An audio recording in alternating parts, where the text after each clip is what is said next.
Retrouvez Businesswoman avec MAF Pro. L'assureur des artisans, commerçants et professions libérales, c'est MAF Pro et c'est pour vous les pros. C'est la MAF.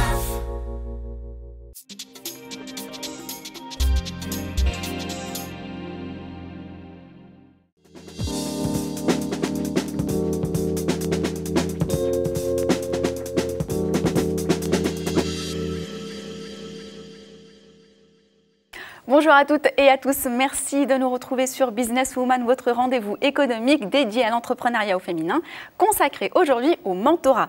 97% des entreprises en France ont moins de 20 salariés. Si le manque d'argent est montré du doigt comme le principal facteur, d'autres pointent un cruel manque d'expérience ou d'encadrement.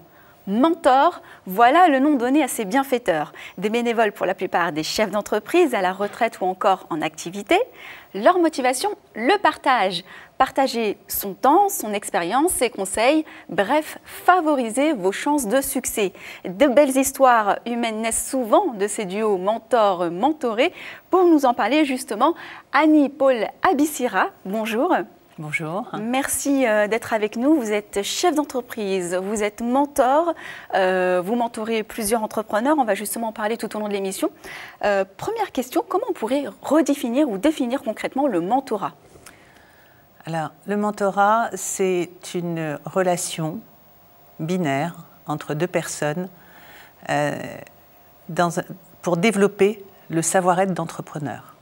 Alors effectivement, ce sont des entrepreneurs qui ont de l'expérience, qui mettent à disposition leurs bonnes pratiques, leurs expériences, leurs retours d'expérience, leur histoire d'entreprise, au profit de jeunes pousses, dans l'objectif de les mener à grandir et à rechercher eux-mêmes l'écriture de leur histoire d'entreprise. Donc c'est vraiment prendre la main des entrepreneurs, les accompagner petit à petit dans le processus lent, fastidieux, mais néanmoins nécessaire de la création. Alors de la création, mais souvent, si vous voulez, ce qui est important quand on démarre un mentorat, c'est que l'entreprise soit créée. Pourquoi ? Parce qu'en fait, il faut de la matière. Et pour un mentor, il ne peut vraiment œuvrer, c'est comme un sculpteur, s'il a de la matière. Et c'est avec cette matière qu'il va accompagner le mentoré sur ce chemin où, très clairement, l'objectif, c'est d'éclairer son chemin avec bienveillance, surtout avec une écoute et évidemment un échange qui ne soit pas dominant-dominé. D'accord, ça veut dire qu'une entrepreneur qui a une simple idée ne peut pas encore être mentorée simplement sur présentation de dossier. Il faut que la structure soit déjà existante et qu'il y ait déjà une première alias éventuellement. Effectivement, il faut qu'elle ait créé l'entreprise, qu'elle ait été déjà confrontée à certains points qui lui permettent de pouvoir échanger et débattre. Si on est encore dans le rêve, si on n'a pas encore positionné son offre, si on ne l'a pas aiguisée, si on ne l'a pas testée, c'est difficile d'avancer, ou alors on va être vraiment dans le conseil. Et ça n'est absolument pas le mentorat, on en parlera par la suite, je crois. Alors, combien de personnes, combien de mentorés vous avez sous votre aile, et puis comment vous les sélectionnez, comment vous les rencontrez ? Alors, j'ai eu la chance, parce que ça a été une grande chance, de rencontrer Bénédicte Sanson et Dominique Restineau sur mon chemin d'entrepreneurs, qui ont identifié en moi cette capacité à l'écoute, à la bienveillance, et m'ont dit, mais effectivement, voilà. Donc j'ai rejoint leur réseau. On peut rappeler qui elles sont quand même ? Tout à fait. Donc le réseau Mouji, qui aujourd'hui accompagne les jeunes entrepreneurs dans leur développement dans le temps. Ce sont des jeunes entre 18 et 30 ans. Et c'est vrai qu'on les accompagne avec bienveillance. Il y a aussi des jeunes pousses qui démarrent. Il y en a certaines qui n'arrivent pas à terme parce qu'il y a des fragilités qui s'identifient au fil de l'eau et qu'eux-mêmes identifient. Et ils préfèrent sortir, je dirais, de l'arène. Mais l'objectif du mentor va être de l'accompagner à la fermeture en recherchant les effets positifs, de telle sorte qu'il puisse rebondir d'une manière objective pour lui, et surtout pour fournir quelque chose de fort et qui ne soit pas à la ramasse en se disant ben, ça y est, c'est un échec, je ne peux plus rien faire, etc. Donc c'est très important. Pour rencontrer des mentors comme vous, il faut donc être dans un réseau type le Muji, justement. Tout à fait. Pour être présenté à des chefs d'entreprise, bénévoles. Tout à fait. Si vous voulez, le Muji a mis en place toute une structure qui est vraiment huilée aujourd'hui, où dans un premier temps, il y a une sélection des dossiers qui est faite. Donc vous avez des comités de sélection qui sont organisés. Ce sont aussi des chefs d'entreprise qui sont présents. Les critères, c'est quoi? Les critères, c'est avoir créé, oui. Présenter son entreprise, détecter l'envie de l'entrepreneur à avancer ou pas, et puis un business plan qui tienne la route. Suite à ce comité, on sélectionne des mentorés et ensuite on les présente aux mentors présents dans le réseau. Alors effectivement, la sélection doit se faire naturellement. C'est-à-dire qu'il y a une rencontre qui est proposée, les deux se rencontrent et chacun prend sa décision. C'est vrai que le mentoré doit avoir dans la décision un point important. Le mentor, après, se met à la disposition du mentoré. Alors, vous avez 5 mentorés aujourd'hui. Je crois savoir qu'ils et elles ont des secteurs d'activité qui sont assez divers. Ce n'est pas indispensable que le mentor soit impliqué, enfin, mentor des entreprises du même secteur d'activité que lui-même? Alors, pas du tout. C'est-à-dire qu'aujourd'hui, l'activité, vous allez le comprendre, n'est pas du tout importante, puisque nous ne sommes pas un conseil. Donc, nous n'avons pas besoin d'expertise.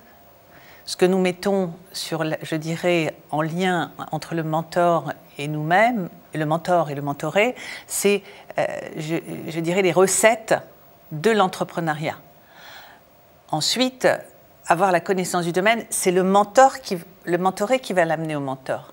Et le mentor va creuser, va avancer dans la démarche de compréhension de son offre. Donc plus le mentor comprendra son offre, plus le public et les clients comprendront. Donc on est dans une relation, si vous voulez, où le domaine d'activité n'a pas d'importance. C'est comment vous, mentor, vous allez adhérer à l'offre, comment vous allez avancer et comment vous allez accompagner le mentoré et le chef d'entreprise dans la réalisation de ses objectifs, qu'il aura définis lui-même, mais qui ne seront pas définis par le mentor. Alors aujourd'hui, vous qui êtes sur le terrain, les problématiques qui sont souvent rencontrées par les entrepreneurs, c'est quoi? Alors, le point, à mon sens, aujourd'hui, qui est important, c'est ce fameux savoir-être d'entrepreneur. C'est-à-dire, je suis un jeune entrepreneur, mais je vais avoir besoin de ça, et puis je vais avoir besoin de cette expertise, et ceci. C'est peut-être lâcher prise au fait de dire, j'ai pas tout en moi. S'il a déjà ce rêve, s'il s'est déjà lancé dans l'aventure, c'est qu'il a un potentiel énorme. En arriver là, déjà, c'est déjà passé par plusieurs étapes qui sont tout à fait hyper difficiles. Cependant, si vous voulez, c'est vrai qu'après, il y a un problème organisationnel. Il y a souvent un problème de test sur l'offre. Et ce que l'on constate énormément, c'est qu'on est trop dans la préparation en amont, de la création, mais on n'est pas dans la visibilité du premier client. C'est quoi mon premier client? Quelle est la cible? Et on sait bien qu'aujourd'hui, la réussite d'une entreprise va passer par 1, la cible, 2, la cible. Et si je ne l'ai pas identifié, effectivement, je peux me mettre en danger. Donc, à mon sens, la difficulté qu'ils ont aujourd'hui, très souvent, c'est à aller vers leur cible, avec les nouveaux outils aussi de prospection, de recherche de clients, etc. Et c'est là où il y a un très, très gros travail d'accompagnement pour ne pas qu'ils aillent trop dans tous les sens, mais qu'ils se concentrent plus sur leur cible et qu'ils aient des résultats eux-mêmes et qu'ils le comprennent en quoi c'est utile. Alors, ce qui est important de souligner aussi, c'est que le mentor, hélas, n'est pas gage de réussite et de succès. C'est un amalgame peut-être que certains entrepreneurs peuvent avoir en tête. Ça y est, je suis mentoré, c'est sûr, je vais réussir. Il y a eu des échecs. Est-ce qu'on peut quand même en parler pour expliquer que ça fait aussi partie de la vie d'entrepreneur d'échouer? Alors, une entreprise, on la crée, on la développe, peu, et on risque de la fermer, on la développe beaucoup, on la revend. Donc il y a des étapes dans l'entreprise qui sont importantes. Vous savez, il y a une très belle histoire qui dit c'est pas parce que j'ai fermé mon entreprise que j'étais mauvais. C'est vrai? Tout à fait. J'ai le droit de fermer mon entreprise parce que je m'aperçois que mon marché n'est pas favorable, qu'aujourd'hui j'ai des problèmes financiers parce que en amont j'ai peut-être payé trop mes salariés ou quoi qu'est-ce, ou j'ai des charges, exactement, ou que l'idée est trop en amont. Mais c'est une expérience riche. C'est qu'est-ce que je vais tirer de cette expérience. Vous savez, c'est plus facile d'être là-haut, mais quand on retombe, ça fait mal. Cependant, quand on est en bas et qu'on doit remonter, eh bien, chaque étape est importante. Et faire de ces entrepreneurs qui ont fermé, de futurs entrepreneurs qui rebondissent, mais on peut vous en citer un certain nombre. C'est là où je voulais en venir, c'est que vous accompagnez aussi finalement dans cette phase assez compliquée et difficile qui est soit la reconversion, soit la revente, soit la fermeture. C'est-à-dire, le mentorat ne s'arrête pas uniquement, il ne se limite pas au succès. Vous accompagnez deux mentorés d'ailleurs dans cette étape difficile. Tout à fait. On ne va pas vers le mentorat pour réussir. On va vers le mentorat pour être accompagné dans une recherche de solutions par rapport à des points dans son entreprise. Effectivement, ce n'est pas gage de succès. En plus, on se définit comme tel, puisqu'on est dans une relation, comme vous l'avez dit en amont, où c'est du bénévolat. Donc, si on veut une solution, on va vers un expert, et là, on prend un conseil, et là, il se fait payer. Donc, effectivement, tous ces points-là, la réussite n'est pas un gage dans le mentorat. Par contre, on grandit. C'est-à-dire qu'une entreprise qui s'est faite mentorer et qui ferme, ressort grandit. Et c'est ça, je pense, qu'il faut véhiculer comme message. C'est-à-dire qu'aujourd'hui, la France a un déficit d'accompagnement, aussi bien en entreprise qu'au niveau des salariés, on le sait. Ça s'améliore un petit peu, mais c'est pas encore... Ça s'améliore, mais c'est pas encore au top. On avance, mais il y a un déficit de mentors. Parce que les gens ne le savent pas, ne connaissent pas, ils connaissent des parrains, ils connaissent un certain nombre de schémas, mais je pense que c'est la crainte de s'engager dans le résultat. Et c'est là où je dis, vous ne vous engagez pas, vous n'êtes pas sur un objectif et vous n'êtes pas sur un résultat. Ce qui va être important, ça va être votre capacité de travailler sur le miroir, c'est-à-dire comment votre mentoré vous perçoit, quelle histoire vous-même par rapport au point où il en est, vous allez lui raconter. Alors justement, parce qu'on parle souvent de ce que le mentor apporte au mentoré, mais qu'est-ce que le mentoré peut apporter au mentor? C'est bénévole finalement. Alors ça, c'est exceptionnel. Je dirais que c'est une très bonne question et je vous en remercie. Ce qu'il apporte, c'est déjà cette capacité à vous remettre en question vous-même. C'est-à-dire que quand il arrive sur un point, au lieu de faire le feedback en amont en disant « oui, mais moi, ça je connais, j'aurais fait ça à sa place », c'est de vous dire « waouh, il se la pose, mais moi, qu'est-ce que j'ai fait quelque part ?» Peut-être que lui, il a finalement la réponse que je n'ai pas eue à ce moment-là. Et ça, c'est fondamental. C'est-à-dire votre capacité à comprendre que vous n'avez pas la réponse.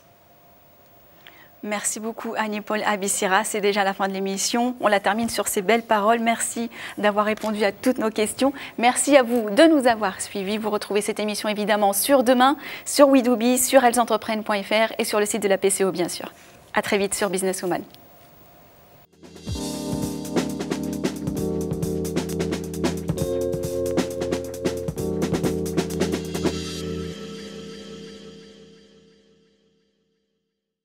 Businesswoman vous a été présenté par MAF Pro. L'assureur des professionnels et de la santé collective, c'est MAF Pro et c'est pour vous les pros. C'est la MAF.